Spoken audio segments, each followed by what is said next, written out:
बहुत जल्द आप देखेंगे जीएमसी हंदवारा की फाउंडेशन स्टोन जो है वो हम डालने इंशाल्लाह। नाजरीन, आप देख रहे हैं न्यूज़ 18 नेटवर्क। मैं हूं आपका मेज़बान याहया सुल्तान। नाज़रीन, काबीना वज़ीर सकीना यतू ने आज कुपवाड़ा ज़िले का दौरा किया। इस दौरान उनके हमरा काबीना वज़ीर जावेद अहमद डार और चौधरी मोहम्मद रमज़ान और दीगर लीडरान मौजूद थे। इस मौके पर उन्होंने गुज़श्ता दिनों जो यहाँ पर एक बस हादसा हुआ था जिसमें एक टीचर की मौत और बाकी दर्जनों अफराद जख्मी हुए थे, आज उनके याद के लिए आज जीएमसी हंदवाड़ा पहुंची। पहले उनसे बात करने की कोशिश करेंगे। मैम, आज आपने कुपवाड़ा ज़िले का दौरा किया, गुज़श्ता रोज़ एक बस हादसा हुआ, तो पहले उसके बारे में थोड़ा। क्योंकि ये जो हादसा हुआ है एक दो दिन पहले, तो मैं समझती हूँ कि ये बहुत बड़ी बदकिस्मती की बात है। नहीं इस तरह के हादसे होने चाहिए, लेकिन अब अल्लाह ताला के हाथ में है सब कुछ। आज हम आए थे, चीफ मिनिस्टर साहब ने हमें भेजा यहाँ पे, जावेद अहमद डार साहब मेरे साथी ऑनरेबल मिनिस्टर, और हमारे सीनियर साथी चौधरी मोहम्मद रमज़ान साहब, ताकि हम जाएं। एक तो जो ज़ख्मी हैं वहाँ पे उनको वहाँ हॉस्पिटल में देखने के लिए, उसके बाद जिस टीचर की डेथ हुई है इस एक्सीडेंट में, उसके घर में हम गए, वहाँ उन फैमिली के साथ ताज़ियत किया है और उनको यही हम कहना चाहते हैं कि जितना दुख उनको है, क्योंकि एक टीचर जो इतना अच्छा टैलेंटेड था, जिसने इतनी अच्छी तालीम दी थी यहाँ के बच्चों को, और वहाँ जो भी लोग थे वो सारे उनके बारे में यही कह रहे थे कि ये बहुत अच्छा टीचर था, बहुत अच्छी तालीम दी है, बच्चों को बहुत अच्छा पढ़ाते थे। तो इस दुख में हम सब इनके शरीक हैं। मेरे आने का यही मकसद था आज।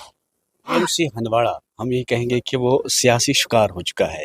एक तरफ नेशनल कॉन्फ्रेंस, दूसरी तरफ पीपल्स कॉन्फ्रेंस या अपोजिशन जमातें, क्या लग रहा है, क्या उसका शिफ्ट होगा? देखिए, मैं आपको एक चीज़ क्लियर करना चाहूँगी, वो ये है कि जहाँ तक जीएमसी हंदवाड़ा का सवाल है, ये किसी एक फ़र्द का नहीं है, हम सबका साझा मसला है। इसमें चौधरी साहब भी यहाँ के रिप्रेजेंटेटिव रहे हैं, मिनिस्टर रहे हैं, जावेद साहब भी यहाँ हमारे लोकल हैं इस नॉर्थ कश्मीर से। तो इन सब का, हम सब का, बल्कि हम सब चाहते हैं कि, बल्कि यहाँ के लोग चाहते हैं कि जीएमसी हंदवाड़ा बने और जल्द बने, ताकि यहाँ के लोगों को फ़ायदा मिले, इस इलाके को फ़ायदा मिले। इसमें तो पॉलिटिक्स का सवाल ही नहीं, जितना यहाँ के लोग इंटरेस्टेड नहीं है, इतने ऑनरेबल चीफ मिनिस्टर साहब हर दिन इसके बारे में पूछते हैं कि क्या डेवलपमेंट है।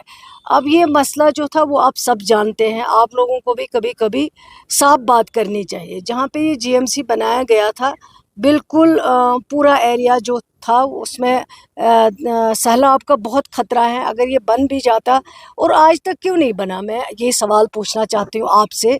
2022-20 में ये सैंक्शन हुआ है, 2020 से लेके आज तक कितने बरस गुजर गए। इतने बरसों में आप वहाँ पे जाइए जहाँ पे ये रखा गया था, जहाँ कंस्ट्रक्शन हो रहा था, कुछ भी नहीं बना अभी तक, एक बिल्डिंग भी नहीं कंप्लीट हो पाई। लेकिन वो एरिया सारा सैलाब ज़दा एरिया है, वहाँ बहुत ख़तरा था, नहीं बन पाती बिल्डिंग।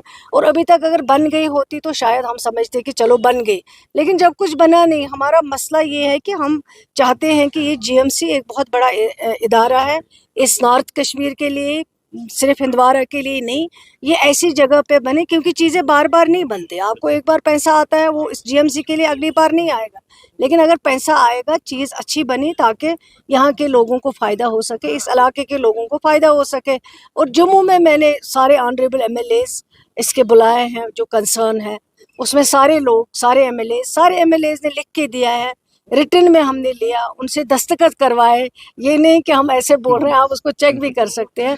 वो कापी हमने उस जो है प्रपोज़ल था, उस प्रपोज़ल में डाली हुई है, और इंशाल्लाह हम इस पे लगे हुए हैं, हर दिन हम इस पे काम करते हैं, और इंशाल्लाह बहुत जल्द आप देखेंगे जीएमसी हंदवाड़ा की फाउंडेशन स्टोन जो है वो हम डालने इंशाल्लाह। सेहत में बहुत सारी खाली असामियाँ पड़ी हैं, एक बड़ा महकमा है आपके पास, खासतौर पर आप दूर दराज इलाकों की बात, तो बढ़ती अमल क्या शुरू हो सकता है? देखिए, एक तो ये 10 वर्षों में जो हमें ये वैकेंसीज मिली हैं, वो विरासत में मिली है। वो आप लोग समझते हैं कि रातों रात शायद ठीक हो जाएगा। अब उमर अब्दुल्ला साहब के पास कोई जादू की छड़ी है, या सकीना यतू के पास तो ये, या जावेद साहब के पास, ये रातों रात ठीक करेंगे। 10 वर्षों में आप लोगों ने कभी इस पे बात नहीं की कि वैकेंसीज है, इलाज नहीं हो रहा है, लोगों को परेशानियां हैं, जबकि इससे कई ज़्यादा परेशानियां इन बरसों में थी। लेकिन चलें, अल्लाह का शुक्र है, हम क्रिटिसिज्म लेने के लिए तैयार हैं, क्योंकि हमें लोगों ने चुना है इसी के लिए। जिसके सरकार की क़ियादत उमर अब्दुल्ला साहब कर रहे हैं, उस सरकार को लोगों ने एतमाद दिया, अपना वोट दिया, अपना भरोसा दिया है, और वो सरकार लोगों के लिए काम कर रही हैं। जब से ये सरकार बनी है 509 डॉक्टर्स हमने पहले अपॉइंट किए, कई कंसल्टेंट्स जो पब्लिक सर्विस कमीशन से आए उनको हमने लगाया दूर दराज इलाकों में। मैं ये नहीं कहूँगी कि हमने 100% ठीक किया है, काफ़ी ठीक किया है, लेकिन अभी पूरा ठीक नहीं हुआ है। ट्रैक पे लाने की ज़रूरत है सिस्टम को। सिस्टम सारा डिरेल हो चुका है, उसको 10 साल लगे हैं तबाह करने में, लेकिन उसको ठीक करने में भी कम से कम 2-3 साल तो लग ही जाएंगे। अब ये मत समझिए कि कल सरकार बनी आज वैकेंसीज ख़त्म हो जाएंगे, रातों रात डॉक्टर आएंगे, लेकिन हमारे पास प्रपोजल्स हैं, हम सोच रहे हैं आगे भी काम करेंगे। और हमने एक प्रपोजल बनाया है, जो ये वैकेंसीज हैं डॉक्टर्स की कमी है, ताकि हम उन लोगों को लें जो रिटायर हो चुके हैं, जो कंसल्टेंट्स हैं, जिनका बहुत तजुर्बा है। उसके लिए प्रपोजल बन रहा है, इंशाल्लाह बहुत जल्द जो है उस पर कार्रवाई होगी। और ये वैकेंसीज तो रहेंगी रहेंगी, तो एक कंटिन्यूस प्रोसेस है, ये ख़त्म नहीं कर सकते आप। किसी को पीजी के लिए जाना है, हायर स्टडीज़ के लिए जाना है, आपके वैकेंसी वहाँ आ गई है, तो आप रातों रात उसको ठीक नहीं कर सकते। लेकिन जितना हो सकता है हमारा कंसंट्रेशन जो है वो मेन हेल्थ सेक्टर पे है। ऑनरेबल चीफ मिनिस्टर साहब ने कैथ लैब सेंक्शन किए, आज आपके डायलिसिस यूनिट लगे, आज कई जो PHC थे MRI हमने दिए हैं 30 करोड़ का। इस ये जो आप जहां आज हम हैं GMC सिटी स्कैन, इसी तरह बारामूला का भी बहुत कुछ हुआ है, लेकिन आगे इंशाल्लाह बहुत कुछ करने की जरूरत है, वो हम करेंगे। पूछना चाहता हूँ कि जिस तरह नेशनल कॉन्फ्रेंस अब सरकार में आ चुकी है, तो एक तरफ से हम कहेंगे कि तामीर और तरक्की का नया बाब खुल गया, लेकिन अपोजिशन जमातें फिर भी आप पर अटैक कर रही हैं कि तामीर और तरक्की नहीं हो रही। क्या नहीं? उनका तो काम है, क्योंकि वो कहीं एग्जिस्ट कर नहीं रहे हैं। जो बड़े बड़े लीडर कहते थे, उन्होंने अपनी घर की सीटें हारी हुई है, चाहे वो आप किसका भी नाम लें, उन पार्टियों में जो अपने आप को बड़ी पार्टियां कहते हैं, इसलिए वो बेचारे परेशान हैं। एक तो 28 से 3 पे आ गए, दूसरे तो कहीं उन्होंने अकाउंट ही नहीं कहीं पे खोला हुआ, तो वो बेचारे परेशान है। उस फ्रस्ट्रेशन हम क्या कर सकते हैं। मैं तो यही उनको गुजारिश करूँगी कि जो सरकार कर रही है उसको अप्रिशिएट करें।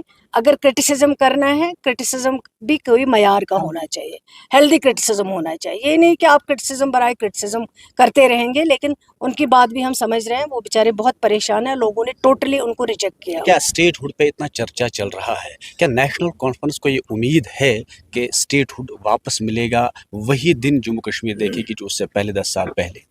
देखिए, जहाँ तक स्टेटहुड का ताल्लुक है, हमारी सरकार जब बनी सबसे पहला हमने यही काम किया है, कैबिनेट में एक रेजोल्यूशन लाया है, उस रेजोल्यूशन को पास किया है और पास करके इसको आगे जहाँ भेजना था वो भेज दिया। और स्टेटहुड में समझती हूँ हमें कोई एहसान नहीं है कि हमें स्टेटहुड मिलेगा, ये हमारा हक है, ये कोई नई चीज़ नहीं मांग रहे हैं। जम्मू कश्मीर एक ऐसी रियासत थी, एक पुरानी रियासत थी जिसको हिंदुस्तान का ताज कहा जाता था। उस रियासत को तोड़ फोड़ किया गया है। यहाँ तो हमने देखा होगा कि रियासत यूटी को रियासत बनते हुए, लेकिन ये शायद पहली बार है जो रियासत यूटी बनी है। तो ये हमारा हक है, इस हक को वापस देना पड़ेगा, आज दे कल दे, लेकिन मैं समझती हूँ जितना जल्दी दे उतना अच्छा होगा, ताकि लोगों को कॉन्फिडेंस मिले, लोगों को एतमाद मिले।